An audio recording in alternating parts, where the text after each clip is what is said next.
Continuamos aquí en Tele Santo Domingo y en Ojalá. Hoy con el doctor Rafael Sánchez Cárdenas, exministro de Salud de la República Dominicana, miembro alto dirigente del Partido de la Liberación Dominicana, miembro de su comité central y además de eso es quien encabeza la Comisión de Salud de ese mismo partido.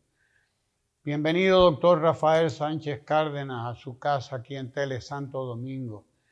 Ha caído cualquier cantidad de agua, profesor, doctor Sánchez Cárdenas, cualquier cantidad de agua, y esto augura al pueblo dominicano probablemente un empeoramiento de las condiciones de salud, puesto que esto pone sobre el tapete cuestiones más serias todavía sobre el dengue, sobre el cólera, que ya se han detectado 16 casos que se sepa, confirmados, y además de eso, pues sabemos que las lluvias traen leptospirosis o pueden provocar también brotes de leptospirosis, de lo cual ya también se venía hablando antes de las lluvias, de manera que denos usted su opinión, su panorama de esto que se avecina, que se ve ahí, que lo tenemos encima en la República Dominicana. Bienvenido.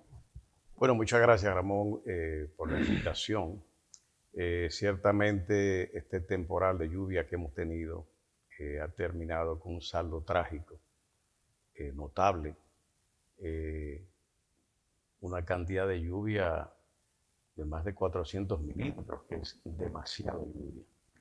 De modo pues que los resultados que vemos implican una reacción como la que ha tenido Abel Martínez de solidaridad con las familias que se han visto afectadas, no solamente por los fallecidos, sino por la pérdida de sus bienes, la inundación de sus hogares, que no solamente esta vez tocó a los barrios carenciados, sino también que aquí hubo inundación de apartamentos, zonas de apartamentos de clase media y alta, como pasó aquí por la privada Núñez de Cáceres, cerca de la Luperón, estuvo profusamente circulando, como edificios de apartamentos inundados, el primer piso, todos los vehículos inundados, de manera que también las aseguradoras van a tener aquí un tema con tantos vehículos afectados en ese sentido. Yo creo que hay que prepararse para auxiliar a esas familias que han sido afectadas, cosa que aparentemente mi percepción es que antes de la tormenta no se hizo una comunicación efectiva de la gran amenaza que implicaba eso, que necesitaba una difusión mucho mayor de la cuantía que se anunciaba ya de lluvia que venía y que la gente pudiera hacer algunas previsiones en ese sentido. De todas maneras, esto es un fenómeno natural y hay que asumirlo así. Como resultado no solamente de esas pérdidas materiales en materia de salud, hay que ponerle atención al tema del agua. En periodo de esto, los ríos están contaminados y más en este país que no hay río limpio ya prácticamente. Son ríos todos contaminados y que van a implicar necesariamente que en sus hogares la gente y aquellos medios que sean suplidos por el Estado se clorifiquen las aguas o se hierva el agua o las cisternas sean clorificadas también con fines de mantener los microorganismos que acompañan a estas movidas grandes de agua. Y dentro de las enfermedades, lógicamente, es de pensarse en las afecciones del sistema respiratorio superior, etcétera, y la leptospirosis, a la cual hay que poner la atención. Ya las basuras las tenemos, de manera que la eliminación de ratas, etcétera, es importante para controlar que la gente no ande en medio de estas lluvias descalzos, para que no tengan ese problema. Yo creo que por aquí está el desafío que plantea eso. Simultáneamente vimos el tema del cólera que se ubica en la Ciénaga Bauruco y otras comunidades de Barahona. Eso tiene ya casi 4 semanas que empezó ese proceso de evolución y solamente la semana pasada emerge ya como un serio problema de salud porque las autoridades decían salmonela, shigelosis, etcétera, etcétera, hasta que se producen la muerte de las 6 personas en una sola comunidad simultáneamente. Ninguna de esas enfermedades que el Ministerio de Salud Pública y las autoridades decían produce la muerte simultánea y tan rápido de personas que no sea el cólera. Todas las indicaciones, toda la información disponible en la comunidad indicaban de que aquello era cólera. Y hubo que hacer público incluso resultados de internamientos que se dieron en la Plaza de la Salud, en las Fuerzas Armadas, de pacientes que lograron llegar vivos a estos establecimientos, se estabilizaron, porque es una estabilización de líquidos y electrolitos que hay que producir mientras se va produciendo esa diarrea profusa de las personas con cólera. Y se ponen los antibióticos adecuados. Esas personas pudieron sobrevivir, pero aquellos infelices que estaban en la Ciénega, en Bauruco y otras comunidades, pues no pudieron sobrevivir. Yo creo que es una gran lección donde voceros incluso del propio gobierno trataban de minimizar el escándalo de los casos que se estaban produciendo allí. Hubo una ruptura en el acueducto local y una contaminación de ellos que parece ser la explicación de estos casos de cólera. Es bueno recordar que durante la ocupación de Haití por la MINUSTAH llegó a la Hispaniola el cólera a través de los soldados nepalíes que tenían en un arroyo que desembocaba en el Artibonito el desagüe de las aguas negras. Eso contaminó todos esos acuíferos en comunidades que consumían esas aguas y lógicamente se produjo esa expansión mortal del cólera en Haití y de ahí llegó aquí a la República Dominicana y tuvimos, ya lo sabemos, años atrás esa gran epidemia de cólera que hemos tenido. De ahí en adelante se ha ido haciendo prácticamente endémico el cólera en el país con casos recurrentes, muchos de ellos con ciudadanos haitianos. Pero creo que en este caso se ha repetido la historia del manejo inadecuado de la información pública sobre las enfermedades, lo mismo que se produjo con el dengue. Las autoridades no han entendido ni parece querer entender que la información cierta, veraz, sobre lo que ocurre en salud tiene que ser vertida a la opinión pública para que la gente se haga cargo de los riesgos que implican las enfermedades y pueda producir por sí mismo respuestas de contención de las enfermedades. Sin la participación social, sin la incorporación de la gente en la toma de medidas de control de riesgo, la respuesta gubernamental se debilita. Yo creo que eso es lo que ha pasado aquí. Hay una sensibilidad digamos, en el Estado, en el gobierno, en las autoridades de salud a todo esto, ¿no? Eso es lo que usted quiere comunicarnos, que hay un control de la información, un manejo de la información, porque además parece que es una conducta que se trae y se lleva. Ya lo vimos con lo que pasó en el San Lorenzo de los Minas, que se estaban manejando ahí las estadísticas para dorar la píldora, ¿no? Como dice la gente, y que ha ocurrido lo mismo ya en varias situaciones. Lo vimos con los 6 niños estos que dejaron abandonados en un cementerio por allá, y bueno, tratando de minimizar también el asunto del brote diarreico. Primero era un brote diarreico, no sabemos, pero hay 5 o 6 muertos en una sola calle, porque recuerdo que hubo alguien que a mí me llamó y me dijo, Ramón, pero mire que aquí, yo estoy aquí en la Ciénaga y en una sola calle hay 4 muertos, y esto tiene que saberse. O sea, hay un manejo deliberado de la comunicación por parte de estas autoridades. Eso es lo que usted nos comunica, ¿no? Y cuáles son los resultados que eso puede tener, además, porque eso puede llevar a consecuencias todavía peores, ¿no? Bueno, efectivamente eso es lo que venimos denunciando de hace ya bastante tiempo.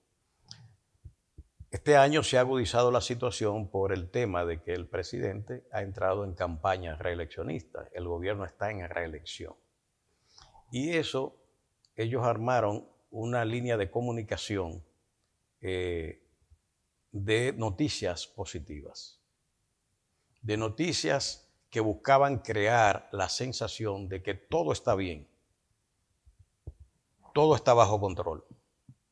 En salud, hasta el dengue está controlado, decía el presidente, en la semanal de hace mes y algo, hasta que al final denunciamos e hicimos de público conocimiento las alteraciones que se habían producido en los informes de la Dirección General de Epidemiología mediante los boletines semanales, sobre todo con el boletín semanal número 39, en el cual le bajaron 2.802 casos al ya acumulado de 13.891. Eso fue un sobresalto porque de las 52 semanas que tiene el año, cada semana los nuevos casos van acumulándose, es decir, son acumulativos. No puede haber en la semana 38 13.891 casos y que en la semana 39 bajen a 11.089. Hay un maquillaje. No un maquillaje. Eso no es maquillaje. Eso es una vulgar alteración de la data de salud. Sobre todo en el momento más caliente del dengue, en que se estaban produciendo más de 2.000 casos por semana. Entonces, si en la 38 tenemos 13.891, usted puede estar seguro que en la siguiente habían 2.000 casos más. Entonces nos metíamos en 15.891, casi 16.000 casos. Pues ellos alteraron el 39 y de ahí empezaron a contar desde el 39 y se olvidaron del 38 los acumulados. Y por eso usted ve que ellos están hablando de 18.000. No, estamos sobre los 20.000 casos hace rato y todavía tienen los atrasos de 2 boletines que no los sacan porque el tema estaba en mantener una información atrasada que mantenía bajo el número de casos, pero con 5 boletines atrasados. Si estaban de 2.000 semanales, en 5 boletines hay 10.000 casos. De manera que cuando estaban hablando de 11, ya estaban en 18, 19. Y los hospitales abarrotados. Y entonces viene el grito de la calle. ¿Qué decía el grito de la calle? No hay camas, no me aceptan en este hospital, los refieren para acá, los saltan para allí.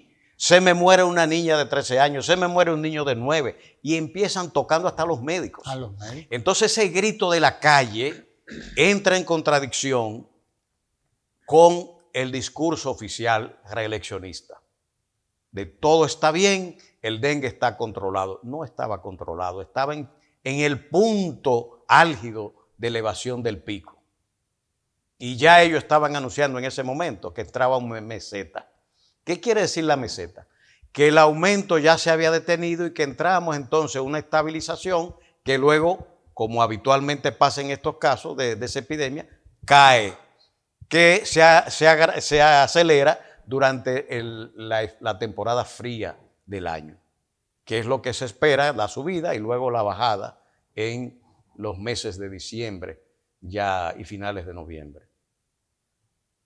Hay un manejo deliberado de Indudablemente, la data, no cabe duda de eso. Y lo vimos repetido ahora en la tardanza, que estamos investigando, que la diarrea aguda. El dengue se diagnostica por mecanismos clínicos, no como ellos quieren decir que hay que hacerle NS1 y PCR a todo el mundo, que no se la van a hacer a todo el que padece dengue. ¿Por qué no? Es imposible. Es imposible. La gente va a su médico, a una UNAP, va a un centro médico, etcétera. Se hace un hemograma y se le da seguimiento y por clínica los médicos determinan que se trata de un dengue. Si ese paciente se complica y va a un hospital y se interna, entonces ahí se hacen estudios para eso que es el dengue grave. Pero el número de casos no se altera con eso. Ahora, ¿qué es lo que pasa? Que están declarando como si los casos de fallecimiento no fueran por dengue. Y por eso usted ve tan baja la muerte que están dando, porque le están exigiendo un NSS1 o un PCR para decir que fue por dengue. Entonces la valoración, que fue lo que ha pasado aquí, de manera que a partir de este año, la comparación con años anteriores del comportamiento del dengue no va a ser la misma, porque ellos cambiaron la metodología para decir que fallecidos por dengue solamente son aquellos que se hicieron una PCR o que se hicieron un NS1. Eso es un cambio radical. De manera que las comparativas serán imposibles, porque yo pongo otro elemento como prueba de lo que estamos diciendo, que la he expresado en los medios. Alteraron los datos de la epidemia del 19, donde hubo 149 fallecidos, 47 fallecidos. Ahora modificaron ese boletín y dicen que no fueron 147, sino 51. Inhumaron los muertos de aquel entonces, 4 años después. Y determinaron mediante autopsia, lo cual es improbable, que la causa fue dengue. Eso ni ellos se lo creen. ¿Qué pasa? Que cuando reportan el boletín 52, el último del 20, se le olvidó hacer la corrección de los muertos de los 147 del 19. Y ahí está. 47. Los 147, porque el boletín tiene el año anterior y el año vigente. Entonces van por semana. Semana 5, en el 19 habían tantos casos y en este tanto. Ahí usted va viendo si este año es epidémico, porque empieza a diferenciarse del anterior. Y eso se vio en este caso también. Como ya en abril el número de casos de dengue venía subiendo con relación al año anterior. Que hubo muchos casos. Hubo 10.700 casos en el 22. Y un total de 139 fallecidos. ¿Qué hicieron ellos? Borraron del portal los boletines. Y solamente aparece, usted ahora mismo entra a DIGEPI, el 144. Del 145 al 52 no están. Pero ya nosotros habíamos hecho una rueda de prensa en los medios, la denuncia de la alta tasa de letalidad que hubo en el 22 por caída de la calidad de los servicios, donde murieron con 10.700 casos, casi los mismos que el 19, cuando hubo 20.200 casos. ¿Cómo se explica que en el 19 murieran 147 y que con la mitad de los casos del 22 murieran 139? La calidad de la atención fue un desastre. Y mire el desastre ahora cómo lo quieren corregir. No, ahora son 19 muertos. En ninguna de esas epidemias de dengue aquí ha pasado eso. Una mortalidad tan baja solamente por modificación de los reportes y basar la mortalidad no en la clínica como se hacía, sino en que tiene un NS1 o un PCR. Falso. Usted está hablando de una conducta que es una conducta casi delincuencial, en cierto modo, llegar a estos extremos, porque, por ejemplo, recuerdo ahora sí, tomando de aquí y tomando de allí, cómo se modificó una ley, nada más que para nombrar a un director de INAPA, que se exigía que fuera por lo menos ingeniero hidráulico, una especialidad en esto, ¿no? O no podía ser un abogado, pero ellos modificaron la ley, la aprobaron para nombrar un abogado allí, ¿me entiendes? Y veo ahora más reciente el caso de Aerodón, que primero aprueban una ley, pero para después hacer lo que acaba de hacer el presidente con Aerodón, para tener ese marco legal para poder hacer lo que ha hecho, no tener que hacer una licitación, o sea, se actúa con cierta premeditación. Hay premeditación en lo que se hace, ¿no? O sea, hay una conducta, por lo tanto, que se da a nivel gubernamental. O sea, no estamos hablando de un problema de salud pública nada más, ¿no? O sea, es algo que va mucho más para allá de salud pública, junto con una conducta que consiste en buscar cómo echarle la culpa a las administraciones anteriores, a los gobiernos anteriores. Ya vimos cómo se le trató de recordar, de echar la culpa también al gobierno de Leonel Fernández en el 2019, sería con la tragedia esta de la 27 de febrero con Máximo Gómez. O sea, estamos frente a un tipo casi patológico, ¿no? De mentira y de un accionar muy coordinado para hacer lo que se quiere hacer. Por lo tanto, en salud esto es terrible, por lo que usted está diciendo. ¿Qué decir? Bueno, es que precisamente lo que hemos venido diciendo. Ahora en esta tormenta, usted vio el hospital Jaime Mota cómo se inundó. Se inundó el Jaime Mota. Fueron varios hospitales que se inundaron. Vio el de San Pedro de Macorís. El de San Pedro de Macorís. Sí. Varios hospitales también que recibieron el impacto también de esto.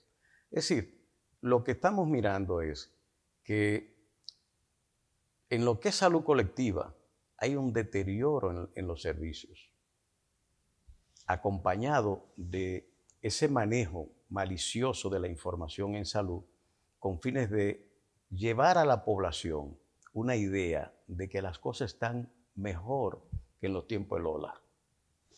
Y realmente lo que se ve, lo que se comprueba, cuando usted lo contrasta con la queja ciudadana, es que los servicios están cada vez más deteriorados. Ahora hay más difteria, más tosferina, que van en aumento, más leptospirosis. Y ahora con esta lluvia hay que esperar que se dé también un incremento en este sentido. Tenemos la mortalidad materna que, como usted mencionaba al principio, se han dado manifestaciones claras de manipulación de la información. No solamente por el hecho de la maternidad de los Mina y con aquellos niños, no solamente por los fallecidos enterrados irregularmente que se descubrieron en Cristo Salvador, sin que ese hospital Juan Bosch sea un centro de referencia para eso, como decían. Es decir, es que la intención es bajar las estadísticas para producir la idea de que se está actuando tan bien y las medidas son tan eficaces que mire las estadísticas aquí. Lo mismo he oído las denuncias persistentes que en el área agrícola se ha estado haciendo de alteración de los datos que se están haciendo, de incremento de las importaciones que se están haciendo. Hay una manipulación verdaderamente intencional. Decir 25 años después de construida una obra como esa de la 27 con Gómez, que ya se le había advertido hace unos meses, de que había un problema ahí y no intervenir para ahora buscar quién le hace compañía en las culpas.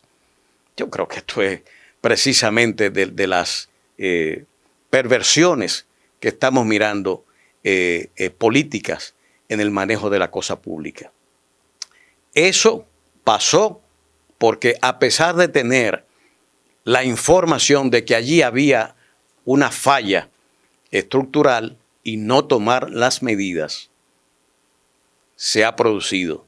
Si en aquel entonces, cuando ese ciudadano hizo la denuncia, 8 meses, se hubiera arreglado, este momento no estuviéramos lamentando la muerte incluso de amigos como el doctor Cabrera en ese paso a desnivel. Una pena, porque no se quieren asumir las culpas de las deficiencias. No es decirme que en una carretera se hizo un hueco, un hoyo, es repararlo oportunamente. Porque no hay ante la naturaleza, con movimientos de esa naturaleza, nada seguro. Entonces, esos alegatos yo creo que sencillamente son inaceptables y son demasiado evidencia repetitiva de que no se está haciendo caso al clamor de la calle, a las denuncias ciudadanas, a la advertencia que se le hacen, y se quiere presentar entonces una situación de bienestar, de absoluta resolución de los problemas, siendo falso. Y por eso las disonancias que vemos en la confrontación del discurso de gobierno reeleccionista con la queja de la calle y los resultados cuando se presentan estas tragedias o cuando aparecen los brotes epidémicos como en la Ciénaga de Barahona. No son cónsonos entre la información gubernamental y la situación de las calles. Los muertos cayendo en la Ciénaga y ellos hablando de diarrea común. Usted que está tan bien informado, doctor, ¿por qué no se nos ha entregado, no se le ha entregado al pueblo dominicano, a la ciudad sanitaria Luis Eduardo Aybar, que estaba prácticamente a tiro de hit ya? ¿Qué pasa con eso? Eso ellos han dado muchísimas explicaciones, pero que yo sepa, el doctor José Joaquín Puello no ha recibido los apoyos que se necesitan para abrir esa obra gigantesca que hay ahí. Una obra que ya debiera estar o debió estar en manos del pueblo dominicano, atendiendo y resolviendo los problemas que tiene el país, que tienen los que menos tienen, porque Danilo Medina hizo ese complejo para la gente que menos tienen, que tuviera acceso a la medicina de alta tecnología. Ese es el fin de ese hospital, y un hospital de referencia. Son varios centros. Ese es el fin, claro. Hay una maternidad, hay uno infantil, hay uno quirúrgico, uno cardiovascular, hay un complejo de primera categoría que nadie tiene que envidiar a ningún hospital de ningún país. Ahí están. Ahora, para poner en movimiento eso se necesita necesariamente el nombramiento del personal, la organización de todos los recursos humanos que sean necesarios y poner en movimiento el trabajo de la dirección del hospital con la provisión de los recursos financieros y los insumos que se necesitan para que este opere como debe ser. No dejándolo convertir en un centro tipo Moscoso Puello, porque ese no es el fin de ese hospital. Es un hospital de referencia y de contrarreferencia. Por eso es que hay, digamos, colateralmente la necesidad del desarrollo de los centros de primer nivel en toda esa zona que circunda al hospital con fines de que no se convierta las emergencias de esos hospitales en lo que ha pasado con el Moscoso Puello. Una verdadera catástrofe para ese hospital porque está recibiendo el golpe y demanda por emergencia de lo que se puede atender en atención primaria y el primer nivel de manera básica. 3 años era suficiente para ponerlo en operación. Hombre, con un año. ¿En un año? En un año eso debió estar funcionando, que eso estaba ya prácticamente listo. Es que no se le han dado los recursos para eso. No se ha abierto por eso. Sí. ¿Usted cree que se está dejando al tiempo para ir? Bueno, yo la veo. Presentarlo como una obra. La veo como, del gobierno. como la cárcel de la Victoria, que usted dice, ¿por qué eso no lo han abierto?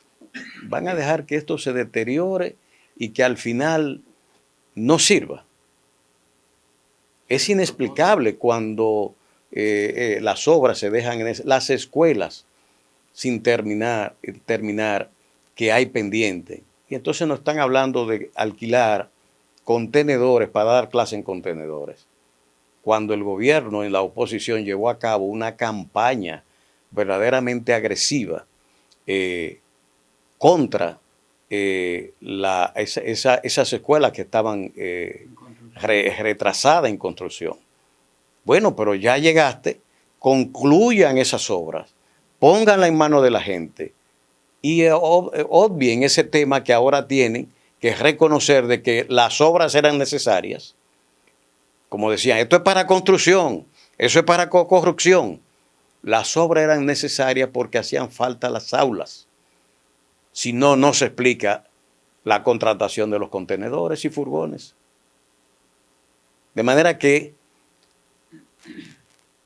maledicencia en la oposición y desde el gobierno excusa por las culpas, por no hacer lo que tenían que hacer y que demandaban, y ahora buscan compañía en la culpa.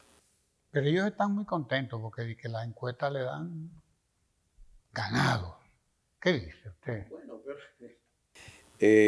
mire, la preocupación del gobierno, sobre todo después de este acuerdo de Rescate República Dominicana son más que evidentes. Han sacado y pagado todas las encuestas posibles para vender la idea de autosuficiencia, de poder popular, inconmensurable, que en primera vuelta se van y hablan de 60 y 70%.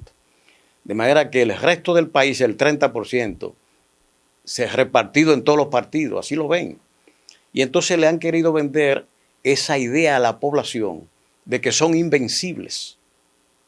Pero entonces los esfuerzos para contrarrestar a la oposición de compra de síndicos, de compra de activistas, de dinero por aquí comprando los cuadros de la oposición, de mentiras por aquí, de tiros por aquí, por todos lados.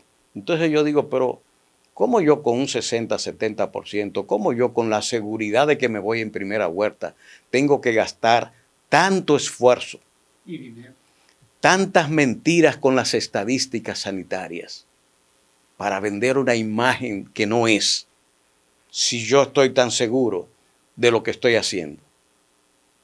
La verdad es que este proceso de unificación de la oposición tiene en jaque al gobierno. La verdad es que el descubrimiento de todas estas falsedades en el manejo de la información pública está conduciendo al gobierno a una situación de precariedad política.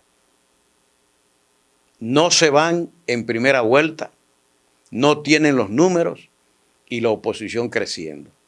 Y el disgusto social creciendo. Los precios que ya la gente no sabe qué hacer, que no le alcanza el presupuesto. Los hospitales y boticas populares desabastecidas. Los precios de los medicamentos cada vez más altos. Que hay problemas en los acueductos. Que hay problemas con la delincuencia creciente.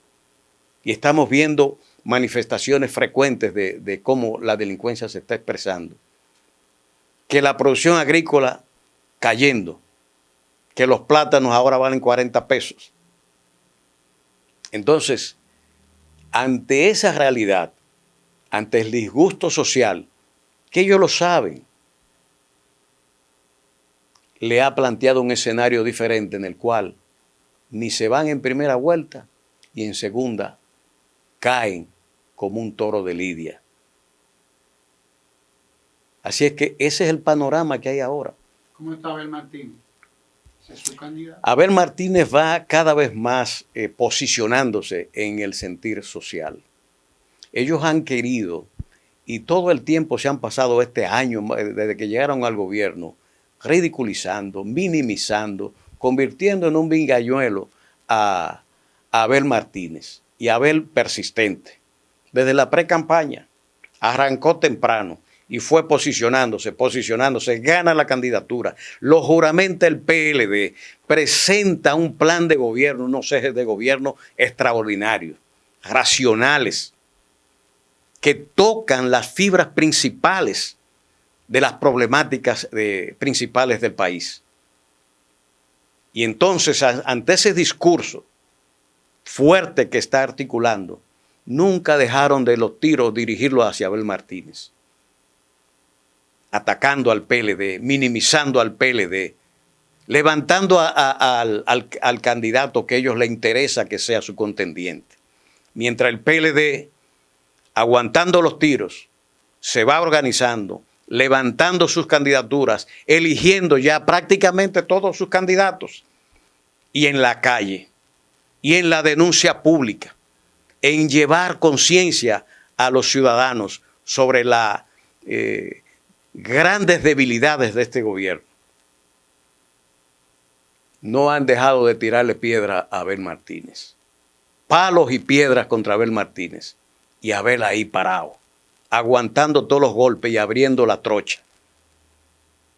Ese es el dilema que tiene el gobierno. Ese es el dilema, con una tasa de rechazo muy baja, mientras la del presidente cada vez es más alta. Y sus números congelados. Le tira piedra a Abel porque tiene baja tasa de rechazo y está subiendo. Si fuera tan chiquito, si no fuera una amenaza, ¿por qué los tiros?